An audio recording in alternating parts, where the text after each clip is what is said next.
La vez anterior habíamos visto Proverbios 3 y bueno, esta es la continuación y es la exhortación de un padre a sus hijos. Si quieren, síguenme en el primer par de versículos que dice Proverbios 4, en los versículos 1 y 2, que dicen: Oíd hijos, y eso lo dice en plural. En el capítulo anterior era hijo, ¿no? Pero aquí es hijos, la enseñanza de un padre. Y estad atentos para que conozcáis cordura, porque os doy buena enseñanza, no desamparéis mi ley. Quiero que hagamos una pausita allí, tan solo por un momento.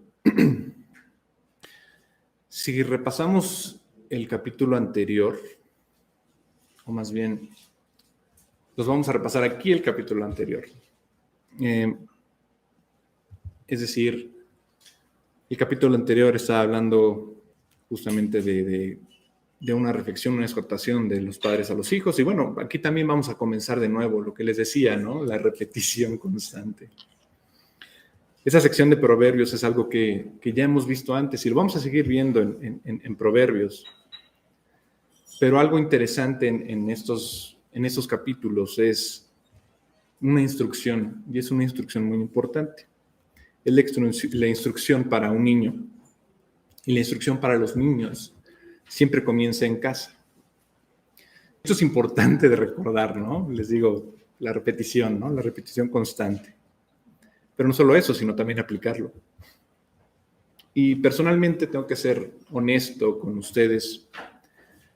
Creo que uno de los grandes errores y de los más grandes errores que los padres cometen en esa sociedad, y no creo que en esa sociedad, yo creo que en todas y a lo largo de la historia, pero más en esta, es esencialmente alejarse de su papel como instructores en el hogar y darles ese papel a los profesionales, ¿no?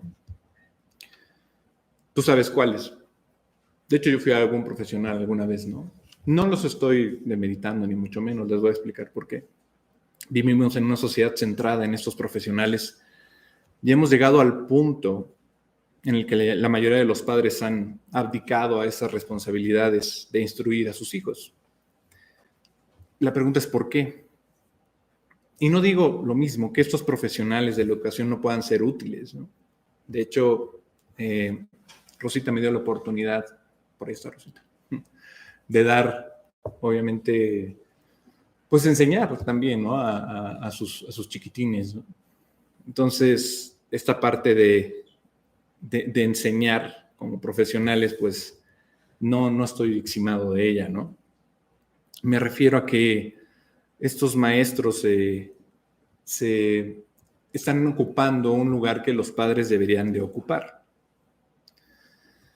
De hecho, yo diría que son una combinación, ¿no? Que debe haber apoyo de los padres en la casa, porque si se lo dejas a los profesionales, por ejemplo, en una escuela, y a ustedes como padres no le enseñan a sus hijos, pues el profesional en la escuela pues va a tener que hacer un trabajo cuesta arriba. Cuando los maestros en la escuela son verdaderamente exitosos con sus alumnos, es cuando los padres están detrás de los hijos, ¿no? Apoyándolos, ayudándolos, guiándolos y estando allí cumpliendo su propio rol, su propia responsabilidad de enseñar a sus hijos. Desafortunadamente creo que los padres el día de hoy de alguna manera han condicionado a creer que no hay mucho que puedan hacer en la vida de sus hijos. Por ejemplo, sus hijos pasan por una situación traumática, ¿no? La que sea, la que a ustedes se les venga a la mente. Si hablamos de los más chiquitos, porque son como más representativos, imagínense que hayan reprobado una materia o incluso que los molesten en la escuela, ¿no? El famosísimo bullying. O que se peleó, ¿no? Que no le hagan bullying, sino que él sea el bully. O también un corazón roto. digo, no sé si todos lo pasamos, pero en lo personal, pues sí. Alguna vez llegué llorando con mi mamá, tenía, no sé, 12 años, ¿no? Y ya saben, ¿no? Es que me enamoré de la maestra, ¿no? O es que me enamoré de la niña, ¿no? Nada, es nada más nuestra mente, ¿no? Así inocente desde chiquillos, ¿no? Que nada más pensamos en sentimientos, ¿no? Sin embargo, la Biblia dice que los niños deben ser enseñados por sus padres. Necesitan ser entrenados por ellos, ¿no? Y tengo que decirles algo. Cuando estaba leyendo y cuando leo los proverbios, me imagino a los padres. Y me imagino como uno, yo todavía no lo soy, pero me tengo que poner en el lugar, ¿no? Porque veo que es de lo que adolecemos siempre, ¿no? Pero me imagino también cómo los padres desearían volver el tiempo atrás y hacer todo de nuevo. Ya saben cómo realmente debería haber sido, tal vez. Algunos que tienen 1, 2 o 3 hijos, ¿no? Dicen, el primero no, ese lo sobreproteges, ¿no? El segundo no, el segundo como que ya aprendiste. El tercero ya, ese, se cayó, sí, no importa. Ahí se levantará luego, cuando quiera, ¿no? Como les decía, aunque no soy padre, lo veo como ahora, como hijo todavía, ¿no? Y hay algunos que tienen hijos y pues ya son adultos. Incluso algunos de ustedes tienen ya nietos adolescentes, ¿no? Incluso. O más grandes, ¿no? No sé si les había contado, pero tengo una tía, prima de mi mamá, que tiene más de 80 años. La ve uno que está en excelentes condiciones. Y te empieza a contar cuántos hijos tuvo, ¿no? Yo me quedé como en el 18, pero pues creo que fueron como más de 20. Y tiene nietos, y tiene bisnietos, ya ni se acuerda de los nombres, esos no son tantos, así, 64 bisnietos, ¿no? Pues ya no me acuerdo, ¿no? Pero en realidad, pues es difícil vivir con los hijos cuando van creciendo, ¿no? Pues uno los tiene que enseñar, ¿no? Ahora, muchos de ustedes tienen estos nietos ya, ¿no? Adolescentes, ¿no? Digo, los veo súper jóvenes, la verdad. O sea, no nos imaginaría, ¿no? La verdad, ahí están, ¿no? Y imagino que es difícil, ¿no? De todos modos, estoy seguro que si Dios nos diera la oportunidad, ¿no? Y a ustedes como padres, de poder hacer las cosas de nuevo, seguramente cambiarían muchas. Seguramente pasarán más tiempo instruyéndolos, entrenándolos, enseñándoles. Sobre todo no esperando que los hijos los entiendan todo automáticamente desde la primera explicación, ¿no? He visto padres que ejercen mucha presión sobre sus hijos desde el principio, ¿no? Y suponen que deberían los hijos saber las cosas muy rápido. Seguramente ustedes se frustraban. Seguramente los hijos también se frustraron en ese entonces, ¿no? Si no respondían de la manera que ustedes pensaban o que ustedes esperaban que respondieran, ¿no? Y bueno, pues muchos padres hoy en día se arrepienten. Muchos desearían haber sido, después de leer Proverbios y la Biblia, como el padre o madre proverbial, desde el punto de vista de instruir a los hijos como lo marca la Biblia, ¿no? Sentarlos, darles instrucciones, decirles que así es como se hace, y no solo instruirlos con cosas como, bueno, pues píntate aquí la pared, cambia el foco, ¿no? Aprende a cambiarlo. Digo, no es que sea importante, la verdad es que es un complemento, ¿no? Pero más que eso, estar enfocados a ver la vida y todas estas tareas desde la Biblia, ¿no? Es decir, instruirlos en las áreas del bien y del mal, ¿no? Es decir, ¿sabes cuántas veces como padres les dicen algo a sus hijos y los hijos se les quedan mirando, ya saben, con esta expresión en blanco, ¿no? Y si pudiera expresarlo en palabras, sería algo así como, ¿por qué? ¿Por qué me dices esto, pa? Mamá, ¿por qué me dices esto? Yo no le entiendo, ¿no? Y ¿sabes algo? Siempre suena esta frase fría y seca, ¿no? En la mayoría de los casos, que es la misma que escucharon de sus padres. Y es la famosísima, porque lo digo yo. ¿No? ¿No les ha pasado? Porque soy tu padre, porque soy tu madre. Es decir, es de las frases del mundo paternal, maternal, con padres más autoritaria, ¿no? Que se siente, ¿no? Es porque es así ya, ¿no? Ya, silencio, ¿no? Para decirle a sus hijos, en lugar de explicarle estos valores morales, el valor de ustedes como padres, el valor que tienen ellos como hijos, decirles que deben hacer esto o que deben hacer aquello, porque les enseñan a preocuparse y a ocuparse de las personas, ¿no? A respetar la propiedad de las personas, a respetar sus preocupaciones, respetar y preocuparse por sus necesidades, ¿no? Así como ustedes por los hijos, que ellos también lo hagan por los demás, incluso con los mismos padres, ¿no? Y estaba hablando con un amigo acerca de justamente sus hijos, y decía que él no entendía en su momento cómo podía tener tanto resentimiento con sus padres. Y de repente, con el paso de los años, pues es al contrario, quieres estar más con ellos, porque la vida es muy corta y ves que se te van. Y ojalá los padres hubieran pasado también más tiempo con los hijos, ¿no? Sin embargo, el sueño ideal para los padres, pues obviamente es que los hijos aprendan todo así. Ojalá hubiéramos aprendido así todos, ¿no? Sin embargo, bueno, pues los padres tienen que trabajar, llevar la comida a la mesa. Y también porque pues, es difícil ver a tus hijos crecer y vivirlos como adolescentes, ¿no? Incluso hasta más grandes, ¿no? Nunca dejas de ser padre.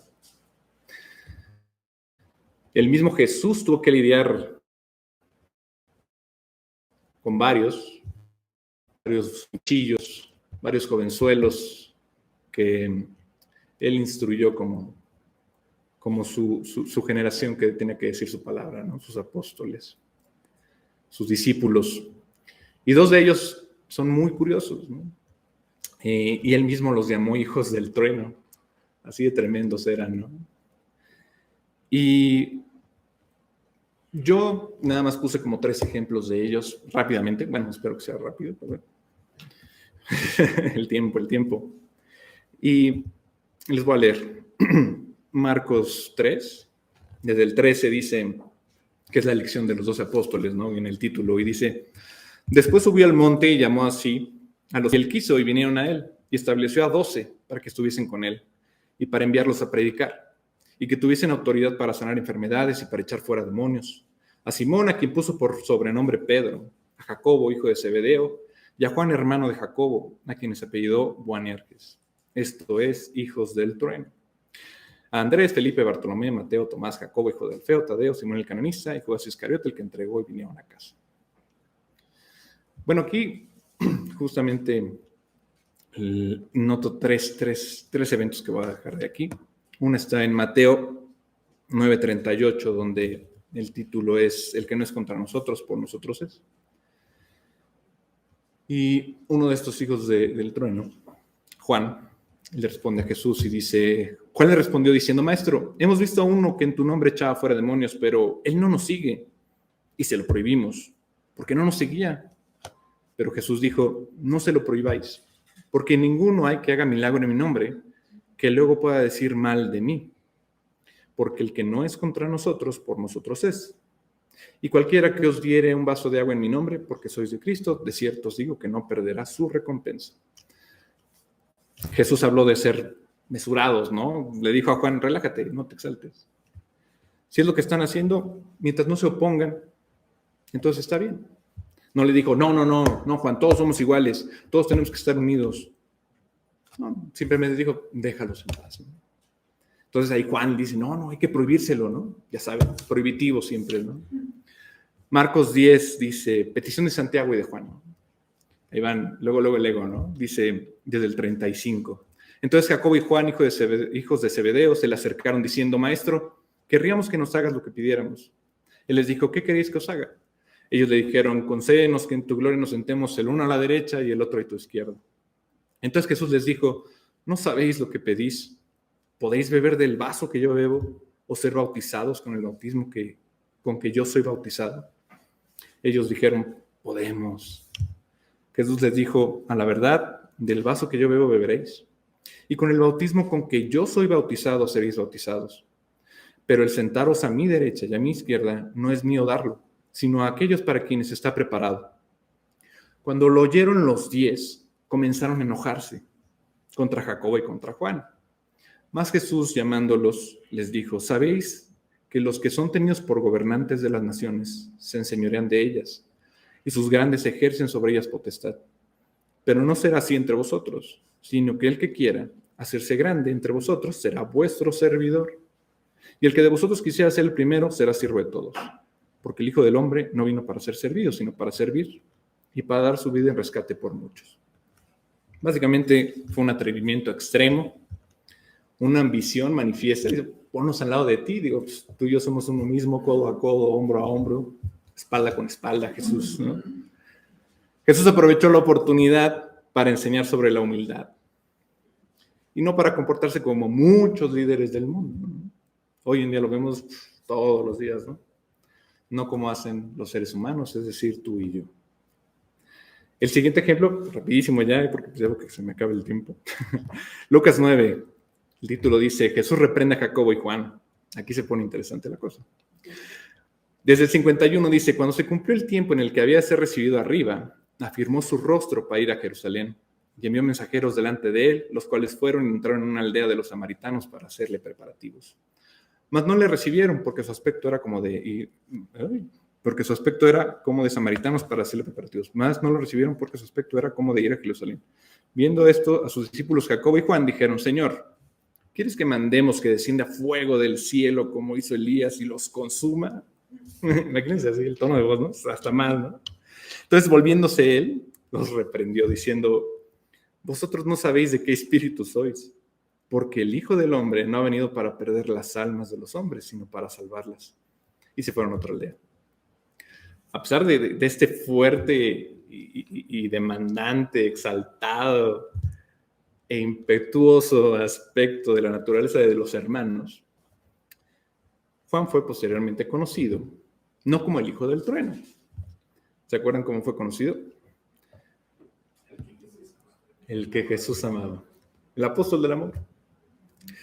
Por su amor extrovertido, como un atributo piadoso, ¿no? ¿Por qué extrovertido? Bueno, después vemos cómo él, en realidad, estuvo en muchos milagros con Jesús. Vio cómo levantaron a la suegra de Pedro, estuvo en la resurrección estuvieron en su hermano en la resurrección de la hija de Jairo, acompañaron a Jesús en el monte donde él se transfigura.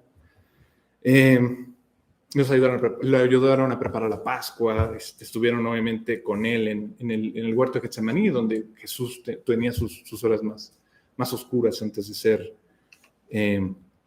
crucificado. Juan estuvo en la crucifixión, etcétera, ¿no? Bueno, aquí podemos dar libros y libros de ellos, ¿no? De vuelta al proverbio, Salomón está haciendo eso, incluso continúa diciendo que era así cuando era un niño, ¿no? Él seguramente también fue, pese a toda la inteligencia y la sabiduría que Dios le había dado, seguramente él sentía que dentro de sí había esta naturaleza, ¿no? Que era de rebelarse, pero bueno, Dios ahí siempre estuvo, ¿no?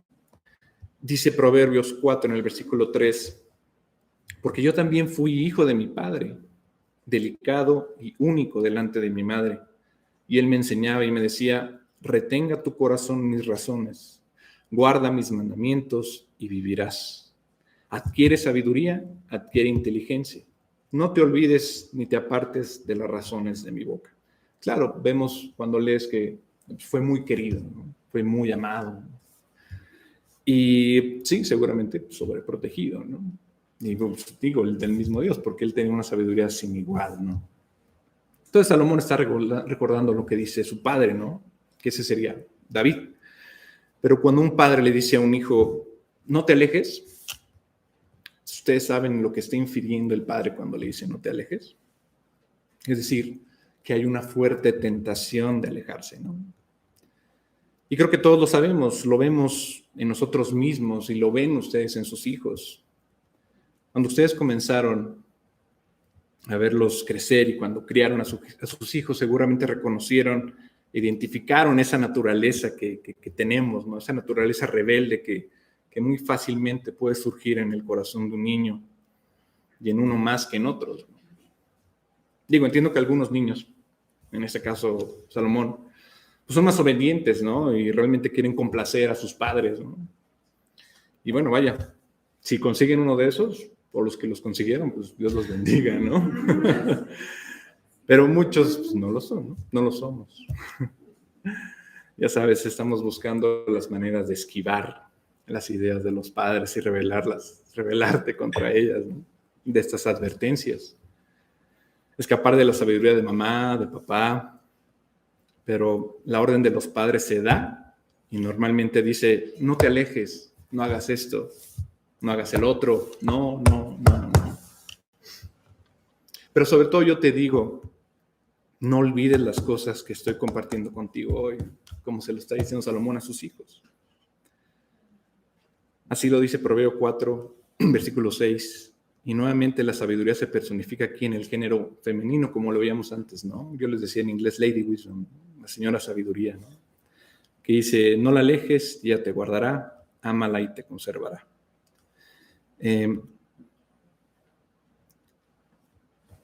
Más para acabar la idea, quiero que noten que dice que su sabiduría hace dos cosas, guardar y conservar. Y en realidad, esos son esencialmente sinónimos.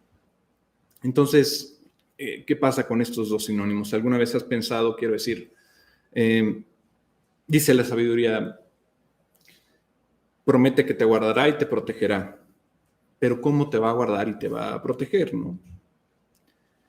Pues tener sabiduría, como lo hemos dicho antes, es la aplicación del conocimiento, ¿no? Es decir, lo que tenemos aquí, digamos, en papel y lápiz, en letra, en la palabra, bueno, pues ahora aplícalo, ¿no? Realmente es más que solo tener una idea de los problemas en general.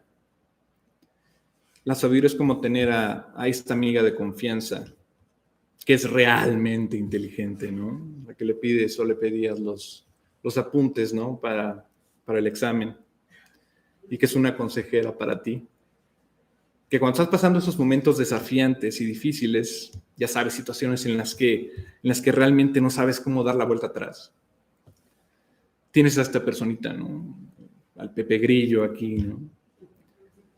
Con la que puedes acudir y siempre está lista para darte buenos consejos. Así es la sabiduría, ¿no? Pero nos protege de dos maneras. Nos protege contra situaciones que son mundanas, que son inestables y simplemente muchas son tontas. Pero también nos protege de personas que son mundanas, tontas e inestables. Ya sabes, la sabiduría nos protege diciéndonos, como te dijo tu papá, como te dijo tu mamá, como te dijeron tus abuelos, no hagas esto, ¿no? No te acerques, ok, no está repitiendo. Y te dice, ¿no? Todavía más, te dice, esa persona te va a desviar, esa persona te va a llevar por el camino equivocado, ten cuidado ahí. Claro, si le estás leyendo constantemente y vas a tener más material, ¿no? Eso es lo que hace la sabiduría, ¿no? Además de la conciencia, claro. Le refuerza las cosas, ¿no?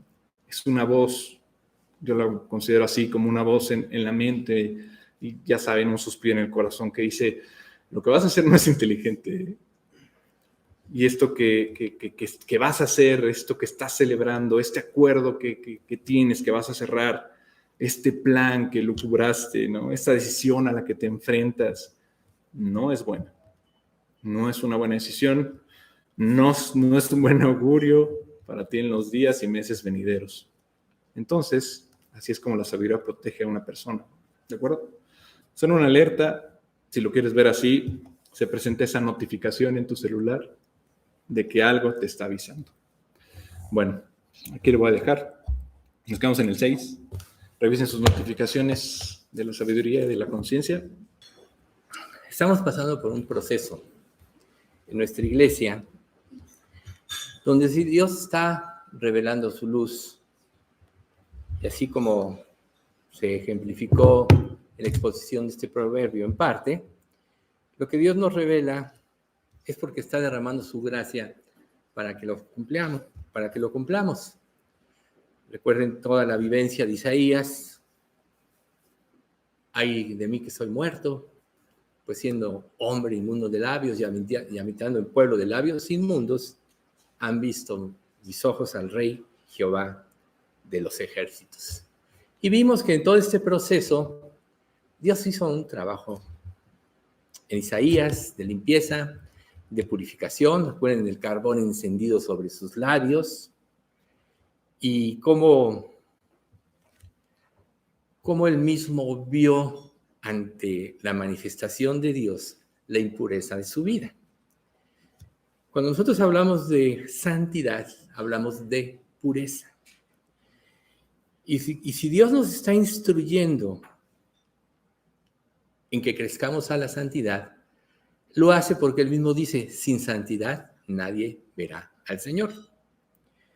Todos vamos a tener luchas, todos tenemos tendencias, tentaciones, deseos, inclinaciones. Pero si nosotros no vemos la grandeza de Dios como lo más grande a lo que hay que perseguir, entonces vamos a fracasar como creyentes, como iglesia, y no vamos a dar una buena cuenta a Dios de sí. Yo creo que el primer punto, y es el que me gustaría exhortar a todos, es el siguiente. No den por hecho su salvación. Yo no quiero que ninguno de ustedes pueda estar inseguro de algo, pero sí quiero que estén seguros. Recuerden ustedes que el Espíritu mismo da testimonio a nuestro espíritu de que somos hijos de Dios. Y cuando el Espíritu Santo nos da el testimonio es porque ya ocurrió el milagro, porque ya nos arrepentimos, porque ya pusimos nuestra fe y nuestra confianza en Cristo y porque ya somos sus hijos. Toda la instrucción que nosotros tuvimos en el pasado, de alguna manera tenemos que borrarla para dejar pasar lo que Dios nos quiere decir, la pureza de lo que Dios nos quiere decir. Recuerden ustedes que tú puedes pensar lo que quieras. La última parte que vimos de esta enseñanza pasada, de este pasaje, Isaías capítulo 6, fue precisamente el hecho el concepto de la grandeza de uno en comparación a los demás. Como seres humanos, siempre de alguna manera estamos compitiendo, pero en realidad no cabe la competencia.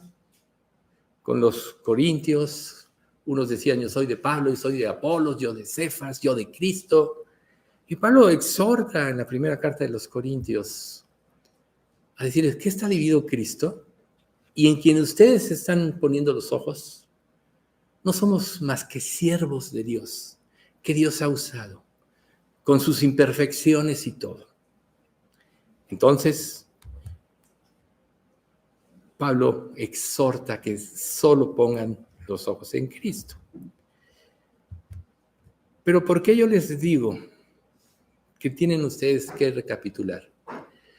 Recuerden ustedes que un cimiento verdadero que se edifica sobre una piedra firme, en la Biblia se le llama la roca, que es Cristo, no puede estar mezclado más que de la vida de Cristo y de la pureza del Evangelio.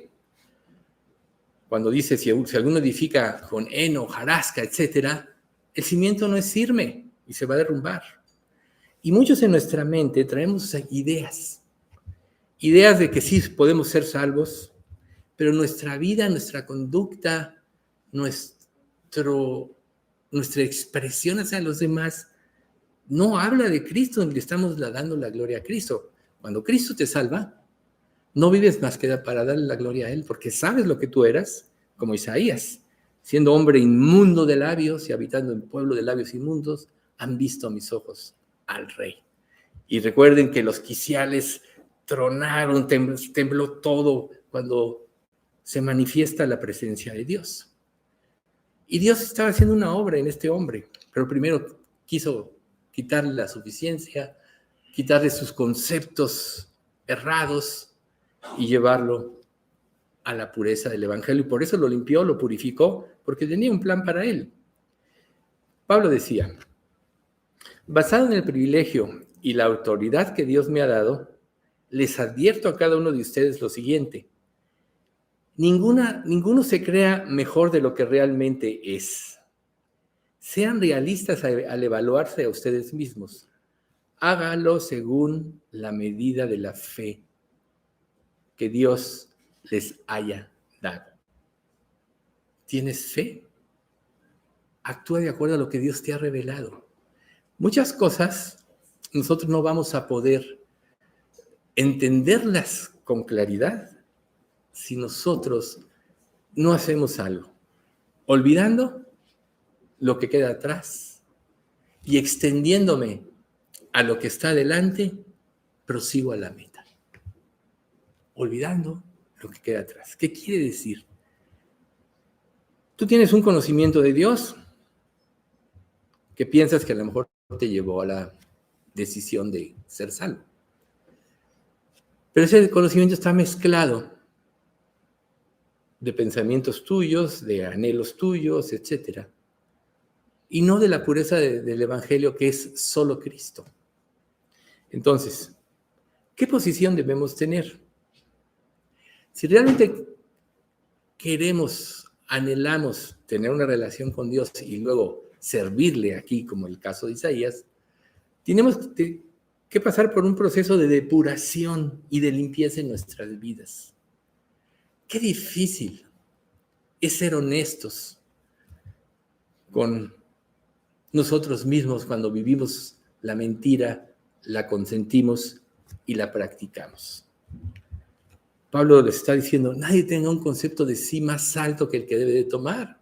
Ya vimos el ejemplo ahorita en Proverbios de los hijos de Zebedeo, ¿no? Nos queremos sentar a tu derecha y a tu izquierda. Pues sí. O sea, tú dices, ay, qué abusivos, qué falta de consideración a los demás.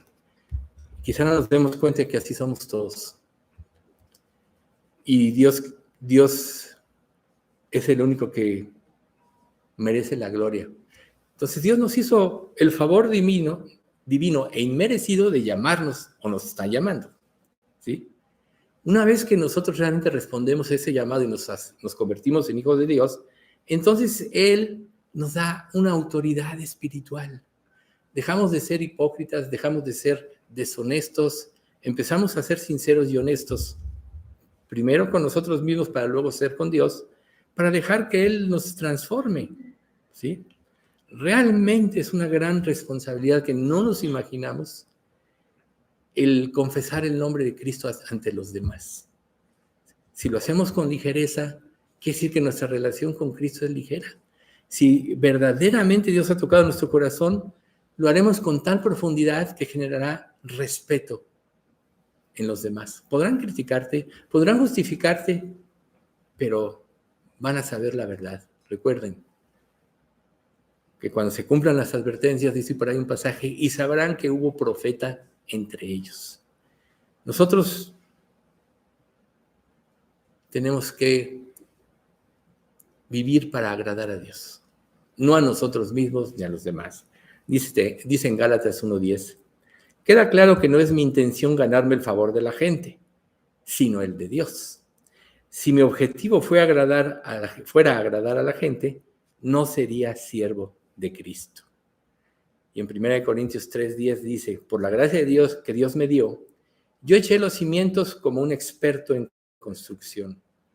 Ahora otros edifican encima, pero cualquiera que edifique sobre este fundamento tiene que tener mucho cuidado.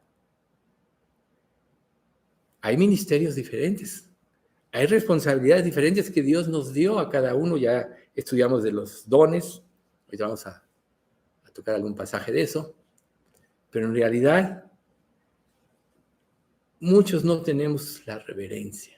O sea, ¿cómo te presentas aquí, en un estudio como este, para oír la palabra de Dios? ¿Cómo te presentas? Lo ideal, y se los he comunicado muchas veces, tienen que preparar sus corazones. ¿Con qué objetivo? para que se manifieste el poder del Espíritu Santo, para que realmente seamos edificados y salgamos de aquí con el deseo de vivir para Cristo. Si esto no está sucediendo en tu vida, algo anda mal. Y lógicamente esto empieza por quienes nos paramos aquí. Hace rato que comentaba con Mauricio respecto de la preparación de los estudios. Yo le decía, es que cuando tú estás preparando un estudio, el primero que se tiene que enfrentar a sí mismo eres tú. Tú no puedes venir aquí a exponer cosas que tú no vives o decir cosas que no crees porque entonces eres un hipócrita. Pero si tú vives la verdad y la predicas, entonces hay sentido. Y si vives de acuerdo, y si expones de acuerdo a lo que Dios dice, entonces estás predicando la verdad para edificación. El otro día estaba viendo una enseñanza que decía las características de una iglesia sana. Eran 5. Me dio mucho gusto porque nosotros cumplimos esas 5 como iglesia, pero, o sea, predicar el arrepentimiento, la verdadera fe, etc. Pero, ¿qué es lo que tú estás recibiendo? ¿Sí?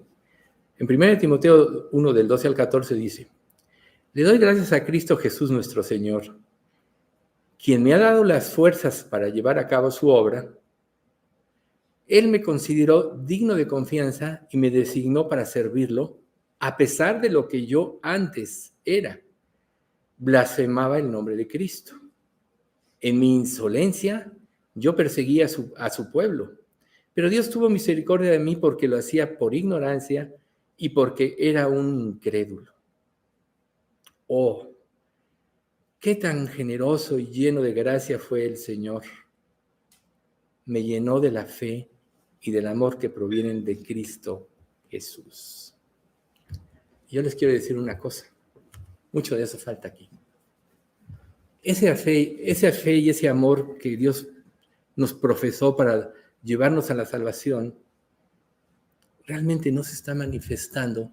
Y la evidencia es, por lo cual yo les sugerí, que repasen su vida, que quiten todo lo que tienen en su mente y se presenten a Dios, como dice la Escritura, a cara descubierta. Hay un pasaje que dice, y de esta manera te he de hacer a ti, oh Israel, hablando de un juicio. Y porque te he de hacer así, prepárate para venir al encuentro de tu Dios. ¿Realmente estás preparado para enfrentarte a Dios? Vean la vivencia de Isaías. Vean ustedes cómo al acercarse a Dios y ver su gloria, vio lo que realmente era Él. Y si nosotros no estamos cambiando, no estamos purificando, no estamos creciendo en santidad, es porque no estamos viendo cómo es Dios. Quiere decir que no está haciendo Él lo primero en nuestra vida. Todo creyente debe vivir para agradar a Dios. Debe ser su prioridad. Si Dios me salvó y dio a su Hijo para que yo pudiera ser librado del juicio que me llevaría al infierno, entonces yo voy a dar mi vida por aquel que me libró de ese lugar que no tiene regreso. El que llega al infierno, no hay vuelta atrás. Ya no hay oportunidad de arrepentirse, ya no hay oportunidad de cambiar, no hay vuelta atrás. Y la verdad, Dios quiera que ninguno de los que estemos aquí se engañe a sí mismo pensando que es algo y no lo es. Por eso es importante hacerlo. Por eso piensa de ti con cordura, ¿sí? El ejercicio de un sano juicio sobre nosotros nos va a llevar a reconocer cuál es nuestra posición. 1 Pedro 5:5 dice, del mismo modo, ustedes los más jóvenes tienen que aceptar la autoridad de los ancianos y todos vístanse con humildad en su trato los unos con los otros, porque Dios se opone a los orgullosos, pero da gracia a los humildes. Todos tenemos un orgullo natural, pero la Biblia quiere que matemos ese orgullo, porque ese orgullo, con ese orgullo le somos inútiles a Dios. Ese orgullo nos impide reconocer verdaderamente nuestro pecado y obtener la salvación. Recuerden que ya hemos dicho que el arrepentimiento verdadero es matar nuestro orgullo. Nada de lo que nosotros somos vale para la salvación. Nada vale. Lo único que vale es reconocer lo que somos y pedirle a Dios su misericordia y que nos salve. Entonces aquí dice, cada uno actúe conforme a la medida de la fe que Dios le está dando. Aquí no habla ya de la fe para salvación, sino habla de tener una proporción correcta de cómo son las cosas para servir a Dios. O sea, ¿por qué estoy así? Si ya soy salvo, ¿por qué Dios me dejó en este mundo? ¿Y cuál es el propósito para mi vida? ¿No? Por eso Santiago dice,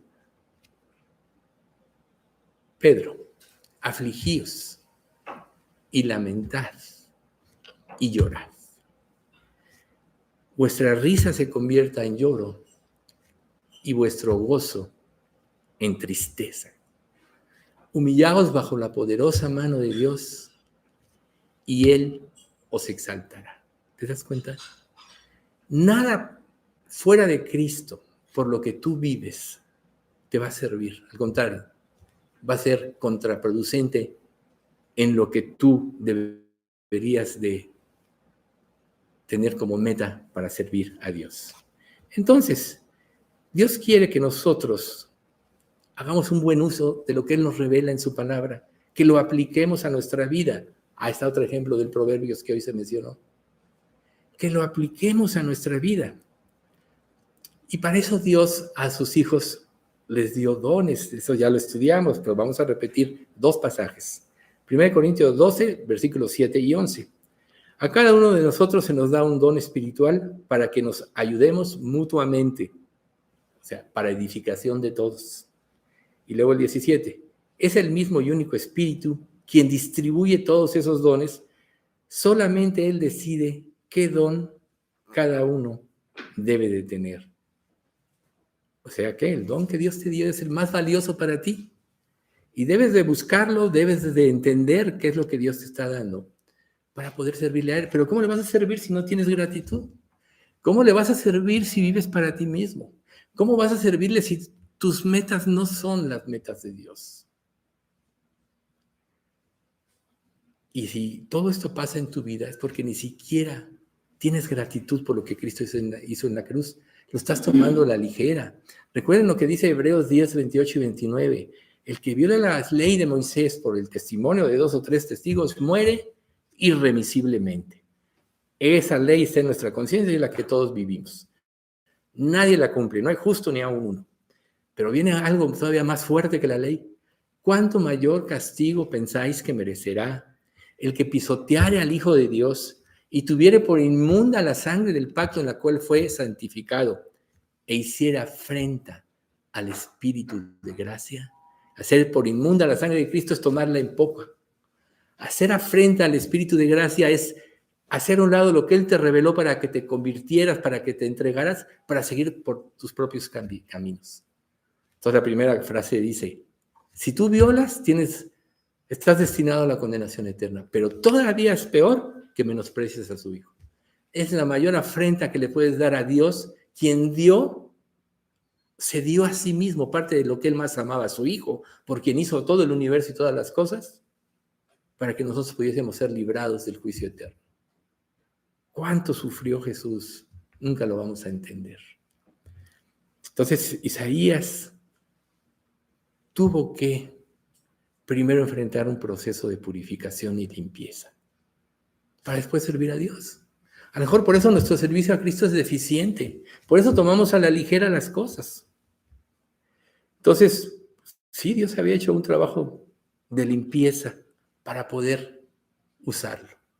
Y Él quiere que nosotros así empecemos a limpiar nuestra vida para que podamos ser instrumentos que Él pueda usar, instrumentos poderosos, para que Él nos encomiende su obra. ¿Qué valor tiene su obra? ¿Te has preguntado? Tiene el valor de la sangre de Cristo. ¿Qué tanto estás tú apropiando o creyendo en esto o valorándolo como debe ser?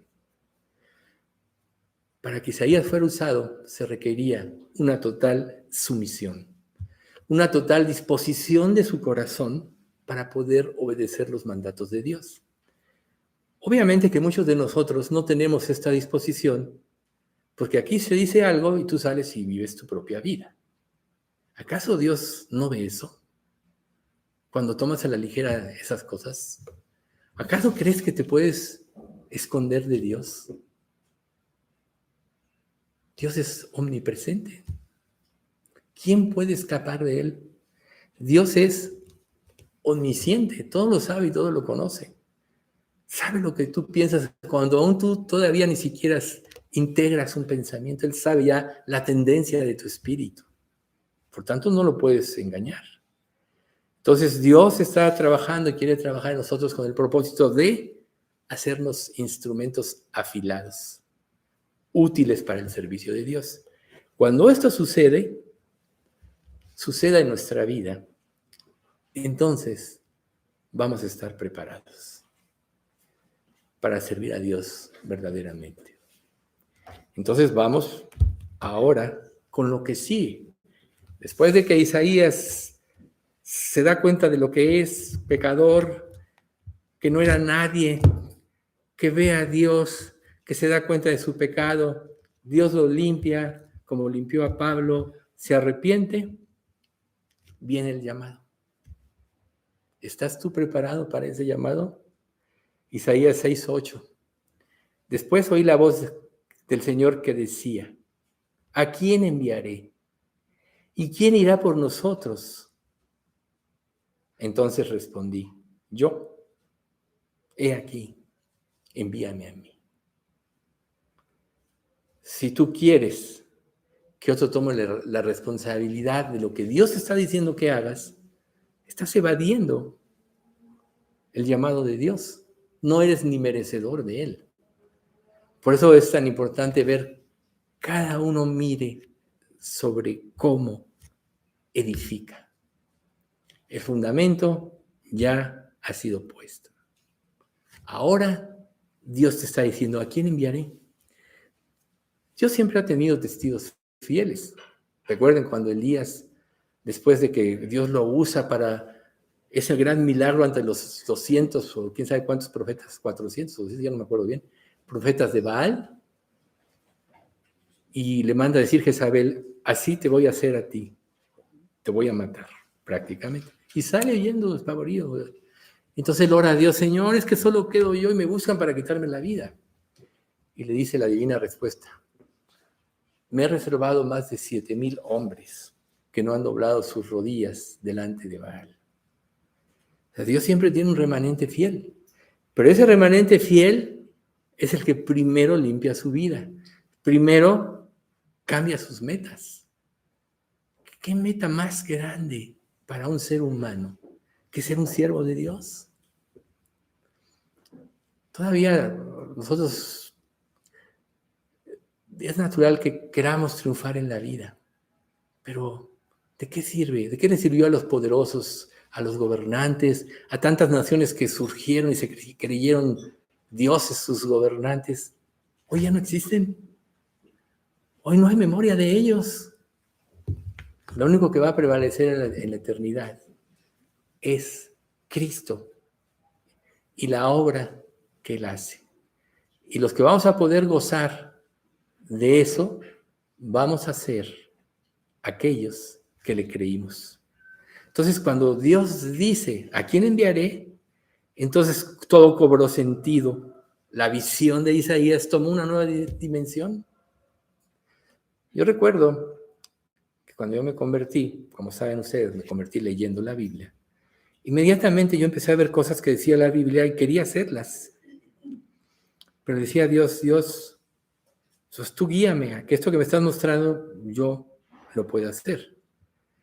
Pero cuando yo entendí que había algo más importante que eso, que era servir al Señor de una manera ordenada, etcétera, yo, la verdad, me sentí lleno de gozo y de alegría de poder entender cómo podría yo servir al Señor. Entonces, hasta entonces, Isaías había visto la gloria de Dios. Había oído el canto de los serafines, recuerden, con sus 2 alas se cubrían los pies y las manos, porque la santidad de Dios es abrumadora.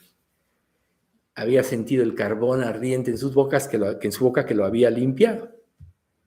Pero después de todo eso, por primera vez, escuchaba la voz de Dios. ¿A quién enviaré? Dios te puede estar diciendo ahorita, ¿quién es o va a ser lo suficientemente fiel a mí como para que yo le pueda confiar mi obra? ¿A quién enviaré? Tienes que dejar tus metas. Dios claramente te dice, busca primero el reino de Dios y su justicia, y todo lo demás te vendrá por añadidura. No te afanes por el día de mañana, porque el día de mañana traerá su afán. Busca primero. Y para poder buscar primero el reino de Dios, tienes que desear hacer la voluntad de Dios por sobre la tuya. Entonces, cuando Dios empezó a hablar, los ángeles callaron. Todo se tornó en silencio y se manifestó la voz de Dios. Como dice la Escritura, como trompeta, secuencia del monte Moriah, que los mismos israelitas dijeron, no soportamos oír estas palabras. Mejor sube tú al monte y transmítenos lo que Dios te diga, porque sentimos que morimos. Eso dijeron los israelitas cuando Dios se revela en el monte Moriah a Israel. ¿Qué efecto está teniendo la palabra de Dios en tu vida? Porque si tú actúas superficialmente, a la ligera, tomas el cristianismo como cualquier cosa, quiere decir que no está haciendo el efecto que debe hacer. Quiere decir que falta limpieza, pureza en tu vida. Dios ya te dijo que Él te va a dar la victoria sobre el pecado. Dios ya te dijo que si le pides, Él te responderá. Que si tienes una debilidad en tu vida y le pides que la quite, te la va a quitar. Juan decía en su primera carta, en el capítulo 5, estas cosas os he escrito a vosotros para que sepáis que tenéis vida eterna y para que creáis en el nombre del Hijo de Dios. Y esa es la confianza que tenemos en Él. Que si pedimos alguna cosa conforme a su voluntad, sabemos que Él nos oye. Y si sabemos que Él nos oye en cualquiera cosa que pidamos, sabemos que tenemos las peticiones que hayamos hecho. ¿Acaso no es la voluntad de Dios que dejes de pecar y vivas una vida de santidad? Todo aquello en tu vida que esté opacando la luz de Cristo, si es que en verdad lo estás apreciando, y por eso reitero, tienes que confirmar tu verdadera salvación, debe de ser basura que quites de tu vida, que pueda manchar en algo el nombre de Cristo. Si no, quiere decir que tienes ídolos, que tienes otros amores. Recuerda que lo que tú antepongas a Dios es un ídolo. Pero cuando te enfrentas a la voz de Dios, cuando oyes esa voz que retumba en tu ser, tienes que responder, ¿a quién enviaré? ¿Y quién irá por nosotros? Recuerden que la Escritura misma dice que qué hermosos son los pies de los que anuncian la paz, de los que anuncian las buenas nuevas de salvación. Así de Dios al que quiere servirle. Y el que quiere servirle no va en función de su inteligencia, ni va en función de su estatus social, ni de lo que tiene. Va en función de su humildad. Porque todo lo que tenemos, Dios nos lo ha dado. Dios te hizo entender para aprovechar las oportunidades que tuviste, o te hizo no entenderlo porque no era su voluntad que tuvieras esto o lo otro. Porque para Dios lo más importante es que tú escuches su llamado. Eso es lo más importante para Dios. No hay mayor tesoro que puedas aprender a escuchar y responder a esa voz. Pero vean, volvemos al caso de ese hombre que estamos analizando. Todo lo que tuvo que pasar para que Dios se le manifestara o se le revelara. Este patrón se ha repetido en la historia cuando se oye la voz de Dios, y siempre todos los que han sido enfrentados tiemblan con temor y temblor ante la presencia de Dios. Pero cuando Dios se manifiesta y cambia el corazón, luego perdona y sana. Eso hizo con Isaías. Recuerden que el libro de Isaías es uno de los más grandes de la Biblia, y él fue uno de los más grandes profetas. También fue el único que dijimos que tenía una estirpe social alta. Todos eran de un estirpe humilde, como los apóstoles. Y reconocieron que esos que no eran hombres de letras habían estado con Jesús por la manera en que respondían a las preguntas de los fariseos cuando los aprecian. Entonces, el patrón del quebrantamiento antecede a la misión. Tú no vas a serle útil a Dios si no te humillas y reconoces que dependes de Él para la obra. Por eso cuando los corintios empezaron a decir, yo soy de Pablo, yo de Apolos, y yo de Cefas, eran carnales porque estaban poniendo los ojos en los hombres. No es que a mí me cae más bien Apolos porque habla muy bonito. Es que a mí Cefas porque es más profundo. No, y Pablo es un regañón. O sea, lee sus cartas. Yo creo que Pablo no le caía bien a la gente porque los enfrentaba siempre. Así, tú puedes estar rechazando la luz de Dios porque estás siendo confrontado y enfrentado. Entonces, estás poniendo los ojos en ti mismo y no en la gran obra de Dios. Dios tiene que mostrarte lo que eres para que te arrepientas y puedas servirle verdaderamente. Entonces, cuando Dios le dijo a Isaías, ¿a quién enviaré? Isaías entendió la fuerza del llamado de Dios. Todos sabemos aquí que Dios nos dice que le sirvamos, quiere que le sirvamos. La iglesia debe de servirle. Los integrantes de la iglesia, que somos cada uno, los salvos, nos unimos en una misma mente, en un mismo propósito para servir a Dios. Pero si nuestro servicio es superficial y ligero, está esto evidenciando que así es nuestra relación con Dios. Si nuestro servicio es profundo, está evidenciando que nuestra relación con Dios es profunda. Cuando Dios dice, ¿a quién enviaré? Es porque le estaba diciendo a Isaías, vas a ser un emisario de Dios. Me vas a representar a mí, al Dios vivo y verdadero, a quien formó todas las cosas, quien hizo las estrellas y a cada una conoce por su nombre, etc. A este mundo corrupto que yo ahora en el fin de los tiempos estoy revelando a través de Cristo, cosas que antes todos los profetas del Antiguo Testamento anhelaron ver, que no pudieron. Ahora ustedes están teniendo esta revelación que es luz para que la gente se salve. Si no, pues ¿qué te importan los demás? Si se va al infierno o te hablan feo, pues ya por eso ya que se vaya al infierno, ¿no? No. O sea, Cristo murió y pagó un infierno por todo aquel que iba a poner su fe en Él. Y tú no sabes quién es aquel. Por eso Dios nos pide hablar a todo el mundo, además como testimonio al mundo.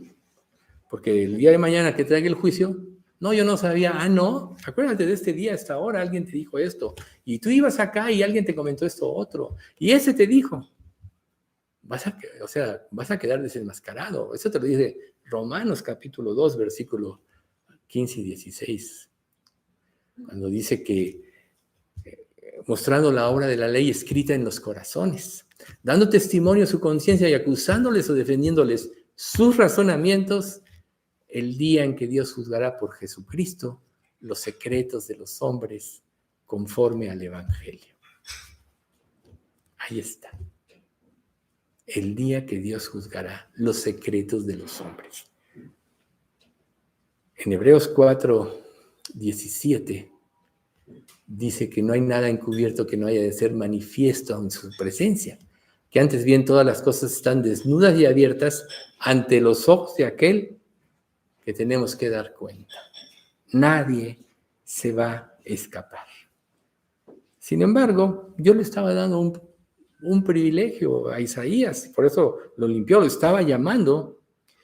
La palabra apóstol quiere decir enviado, que es lo mismo que es profeta del Antiguo Testamento, quiere decir enviado también. Entonces Dios buscaba a alguien, un voluntario que creyera. ¿Se acuerdan que en el capítulo 53 dice, ¿quién ha creído a nuestro anuncio? Isaías, al que Dios estaba enfrentando. Él dijo, antes de revelar ese capítulo 53 de Isaías, es de los más claros de la Biblia, del Antiguo Testamento, que manifiesta con claridad los sufrimientos de los siervos del Mesías. Y él dice, ¿a quién ha creído a nuestro anuncio? ¿Sobre quién se ha revelado el brazo del Señor? Y ahí empieza a dar la descripción del Mesías, ¿no? Subirá cual renuevo delante de él y como raíz de tierra seca, no hay parecer en él ni hermosura, etc. Despreciado él, angustiado, despreciado, fue llevado como cordero al matadero, como oveja delante de sus trasquiladores enmudeció y no abrió su boca. Por cárcel y por juicio fue quitado y su generación, ¿quién la contará? ¿De quién habla? Una vez yo le estaba testificando a unos judíos y les mostré este pasaje y abrían los ojotes. Ellos que tienen todas esas escrituras hasta apuntaron la cita y todo, porque la estructura de la Torah es diferente que, bueno, el Antiguo Testamento, la Torah son los 5 libros, pero la estructura del Antiguo Testamento es diferente, por eso indagaron. Eran unos viejitos, eran rabinos, por cierto. Vivían en un departamento de un edificio que yo administraba. Pero bueno, ese día, si ellos no se convirtieron, ya no supe más de ellos. Alguien se presenten delante de Dios y va a decir, oye, ese día te dijeron con claridad, mira quién es este siervo y cumple todas las cualidades de Jesús. Bueno, así va a pasar con nosotros. ¿Quién va a poder justificarse delante de Dios? Ahora, Dios ahorita nos da a nosotros la oportunidad, ¿sí? O sea, nos da la oportunidad de que digamos lo que dijo Isaías. Dios dijo, ¿a quién enviaré? Heme aquí, envíame a mí. No dijo, aquí estoy como para su posición geográfica, sino estoy dispuesto a. Ya él pudo ver, purificado y limpiado, pudo ver la grandeza de Dios, pudo ver la crucial diferencia. ¿A quién enviaré? Imagínense ustedes, ¿quién va a esta misión? Soldados, ¿no? Y los que dicen sí, dan un paso al frente. Ahí estaba el solito Isaías. Dice, yo doy el paso al frente. Yo iré. No busques más. Envíame a mí. Imagínate que Dios te diga esto. A ver quién. ¿Quién puede hablarle a este o al otro? ¿Quién puede? No, Dios te está diciendo a ti. Tú. Entonces Dios tomó a este hombre destruido y después lo envió al ministerio. ¿Qué quiere decir? ¿Por qué destruido? Porque tienes que destruir todos tus valores para ir a Cristo. ¿Piensas que vales algo? La verdad, perdónme, no vales nada. Si valieras algo, por méritos te irías al cielo. Tus obras no valen nada. Lo que tú crees que eres no vale nada. Por eso Dios escogió a Isaías. En este caso, como de la realeza. A ver, te voy a tomar a ti. Ven, ve. Y cuando él se da cuenta que no valía nada, es cuando Dios pudo usarlo. ¿Sí? Ahora, algo muy importante. Esto no hizo que se anulara la personalidad de Isaías, sino que Dios quitó toda la escoria para usarlo. Dios puede usar, o sea, cada uno es diferente. Cada persona que se puede parar en un púlpito y expone algo lo va a hacer de manera diferente. Queda implícita la personalidad de la persona. Pero para Dios lo importante es que Dios use, limpie, purifique y use. Si no, tu personalidad va a querer ostentar el título divino. O sea, vas a querer la vanagloria, que significa robarle la gloria a Dios. Para ir a Cristo, tienes que saber que nada de lo que tú crees bueno que has hecho puede valer para tu salvación. Porque el primero y segundo mandamientos, y sobre todo el primero, amarás al Señor tu Dios sobre todas las cosas, con todo tu corazón, con toda tu mente, con todas tus fuerzas y con todo tu ser. Nadie lo puede hacer. Cuando venimos a Cristo y Dios nos da su Espíritu Santo como sello de la salvación, Él va a producir esto en la vida. Por eso es tan importante, reitero, que repasemos si realmente estamos con Dios. Porque si el Espíritu Santo está en ti, ya hubieras cambiado en muchas cosas. Cuando una persona quiere vivir una vida cristiana sin que el Espíritu esté en él, va a esforzarse por hacerlo. ¿Hasta qué grado? Hasta el límite de sus fuerzas. Nadie puede llevar la vida que Dios pide si no es por el Espíritu Santo, que nos da la inteligencia y que nos da la fuerza.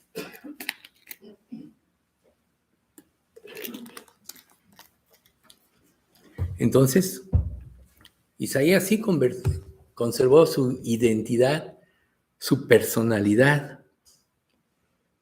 No destruyó su yo, sino más bien Dios lo limpió, Dios lo purificó y Dios lo hizo una joya en Cristo.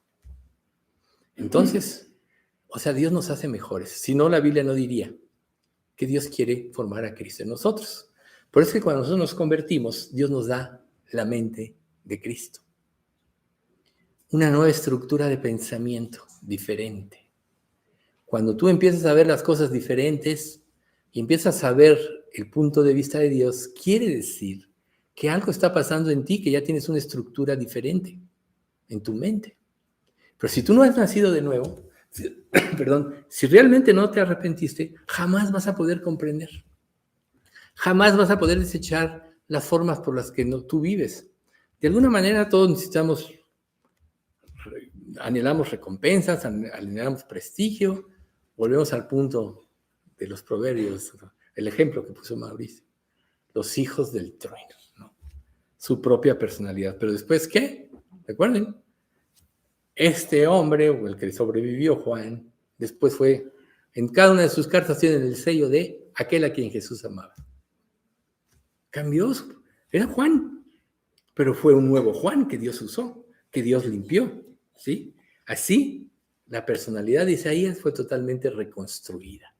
Dios quitó lo vano y obsoleto de su vida para poder usarlo. Sin ningún mérito para Isaías, porque Dios es el que hace la obra. Nos da dones, ahí volvemos a los dones, nos da la oportunidad de servirle, nos presenta las oportunidades para que lo hagamos. O sea, nadie es digno del llamado de Dios. Ninguno de los apóstoles era digno, pero Dios los escogió. Isaías no era digno, pero Dios los escogió. De hecho, mientras una persona más dice la verdad, más expuesto está a las críticas de ser acusado de hipocresía. Pero mientras más profundo es su mensaje, mientras más elevado es el mensaje, es porque más vive en santidad. Y es más duro de entender para los oyentes. Entonces, mientras más fieles son las personas a la palabra, más elevado es el mensaje. Pero ¿quién va a comprender el grado? O sea, si la palabra de sí es infinita. Tú puedes decir, no, yo ya leí la Biblia, pues ya sé lo que dice. No. No se ha entendido nada. La Biblia es un libro infinito, porque cada verdad expuesta en la Biblia tiene una profundidad espiritual que va siendo comprensible en función de nuestro aumento de santidad en nuestra vida. Por eso, si no dice sin santidad nadie verá al Señor, vamos a aplicarlo a la Biblia. No puedes entender la Biblia si no vives en santidad. No puedes entender la Biblia si no has nacido de nuevo realmente. Le vas a tratar de robar la gloria a Dios. Yo hice, yo esto, yo otro, me lo debes, esto. Si no fuera por mí, no es cierto. Por gracia sois salvos por medio de la fe. Y esto no de vosotros, pues es don de Dios. No por obras, para que nadie se gloríe. Efesios 2, 8, 9. No por obras. Las obras humanas son basura, porque si tuvieran algún valor, nos llevarían al cielo. La única obra que vale es la de Cristo, el Dios hecho hombre que nunca pecó, que siempre hizo la voluntad de Dios y que decidió morir. Jesús dijo, yo pongo mi vida, nadie me la quita. Tengo poder para darla y tengo poder para volverla a tomar. Él voluntariamente dio su vida. ¿Sabía lo que iba a sufrir? Claro que él sí lo sabía. Nosotros no lo comprendemos y quizá nunca alcanzaremos a comprender la grandeza de su sacrificio. Por eso, como decía al principio, cuando una persona expone la palabra de Dios, él es el primer responsable. ¿Qué voy a dar? ¿Yo vivo realmente esto? Pero no hay nada en la persona. Para ser usada realmente por Dios, tiene que vaciarse de sí misma. Entonces, tiene que rechazar cualquier elogio humano, porque sabe que en él no hay nada. Eso hacemos nosotros en esta iglesia. Lo hemos dicho. O sea, si Dios te habló Dios a través y usó un instrumento u otro. Pero si tú no te estás entregando lo suficiente es porque no has degustado lo suficiente de la majestad de Dios para anhelar más. Y ahí es donde se va a evidenciar si tu vida realmente está creciendo. Si cada día anhelas más del Señor y estar más tiempo con Él, quiere decir que Dios se está manifestando en tu vida. Si cada día lo relegas al último de tus planes y ya nada más por cumplir lo haces, entonces quiere decir que no estás viviendo para Cristo ni estás viendo la grandeza de Él. Porque nada puede haber más grande que el Evangelio. El acto de amor en que Dios dio su vida por nosotros. Entonces quizá podrías preguntarte,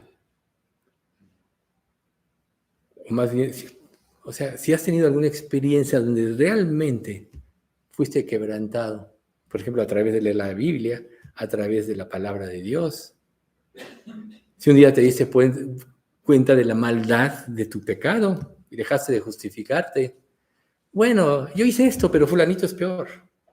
Yo hice esto, pero las circunstancias me obligaron. Así nunca vas a poder presentarte ante Dios. Te estás justificando. Y yo he visto que todos tendemos a justificarnos. Todos. Por eso es necesario ir a la presencia de Dios. Por eso es importante analizar nuestra vida. ¿Qué tanto estamos viviendo en santidad? ¿Qué tanto hemos sido purificados por Dios? ¿Sí? ¿Qué te está moviendo a adorar a Dios si es que lo estás adorando? ¿Qué te está moviendo? Solo el Espíritu te puede mover a eso. Quiere decir que el Espíritu está reinando en tu vida. Si lo que quieres es autocomplacerte, vivir para ti mismo, Dios está fuera de tu vida. ¿O no es lo más importante? Vamos a dar gracias. Padre Santo, cuánto te queremos agradecer por los estudios del día de hoy. Agradecer, Padre, porque realmente eres tú, a través de tu Espíritu Santo, quien realmente nos enseña. Y queremos pedirte, Señor, que todo lo expuesto hoy haga mella en nuestro corazón y nos dé el deseo de vivir para ti, de entregarnos, de consagrarnos, de que tú nos purifiques y nos santifiques para que podamos serte siervos útiles. Sabemos, Padre, que la mayor autoridad nos la has dado a través de tu palabra y sabemos que tu Espíritu Santo es el que nos hace entenderla. Así que te pedimos que nos llenes de él, Padre, y también te pedimos que si alguien aquí, Señor, todavía no te conoce en verdad, tu Espíritu le haga ver su pecado, lo lleve a un arrepentimiento y le dé la fe que salva. Sabemos que aún el arrepentimiento y la fe proceden de ti y los produce tu Espíritu Santo, así que te pedimos que tú lo hagas para que podamos todos, Señor, tener esa relación donde tú eres el único que merece la gloria, porque por ti, de ti y para ti son todas las cosas. Señor, te queremos pedir especialmente porque tú sigas sanando al hijo de Margarita, pero sobre todo le asegures la salvación. Y también el caso de Pati López, Padre, tú sigue fortaleciéndola en esta prueba que está pasando, tan difícil. También a nosotros guárdanos y manténnos en fe y en tu amor. Haznos pasar de lo que somos a lo que tú quieres que seamos, y así como el apóstol Juan un día podamos decir, hablar de tu amor como algo apropiado en nuestras vidas, como una realidad. Te pedimos todo esto en nombre de Cristo Jesús. Amén.